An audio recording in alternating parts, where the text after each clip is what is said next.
চট্টগ্রামের আনোয়ারায় পার্কি সমুদ্র সৈকতে নির্মাণাধীন পর্যটন কমপ্লেক্সের কাজ চলতি বছরের ডিসেম্বরের মধ্যেই শেষ করার নির্দেশ দিয়েছেন অন্তর্বর্তী সরকারের উপদেষ্টা শেখ বশিরউদ্দিন। বুধবার বেলা 11টায় পার্কিতে পর্যটন সুবিধাদি প্রবর্তন প্রকল্প পরিদর্শন শেষে সাংবাদিকদের তিনি একথা জানান। তিনি বলেন, পানি সমস্যা সহ নানা কারণে কাজের গতি ধীর হয়ে পড়ে, তবে সংশ্লিষ্ট ঠিকাদারি প্রতিষ্ঠান ও প্রকল্প পরিচালকেরা ডিসেম্বরের মধ্যেই অবকাঠামোগত কাজ শেষের ব্যাপারে আশ্বস্ত করেছেন।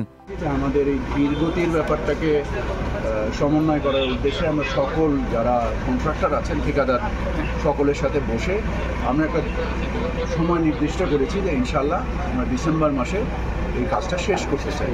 সৈকত রক্ষা বাঁধের প্রসঙ্গে তিনি বলেন, পার্কের সৌন্দর্য ও পরিবেশ রক্ষায় বাঁধ নির্মাণের বিষয়টি বিবেচনায় আছে। এ সময় পর্যটন সচিব বেগম নাসরিন জাহান বলেন, প্রকল্পটি সম্ভাবনাময় এবং স্থানীয়দের সক্রিয় ভূমিকা গুরুত্বপূর্ণ। আইন শৃঙ্খলা বাহিনীর তৎপরতাও জরুরি। যারা আমাদের কন্ট্রাক্টর আছে তাদের সাথে কথা বললেন, আমাদের এখানে ইঞ্জিনিয়ার্স গ্রুপের সাথে কথা বললেন, তার থেকে নিশ্চয়ই আপনারা বুঝতে পারছেন যে স্যারের কাছে এটা একটা প্রায়োরিটি প্রজেক্ট। যেহেতু এটা আপনারাই বললেন যে এটা অনেক দিন ধরেই বিলম্বিত হচ্ছিল বিভিন্ন কারণে, কারণ আমাদের কিছু ডিজাইন চেঞ্জ করতে হয়েছে, আমাদের কয়েকটি ইন্টারনাল বিষয় ছিল যে কারণে আমাদের এই প্রজেক্টটা একটু বিলম্বিত হলেও এখন কিন্তু এটা ফুল সুইংয়ে হচ্ছে।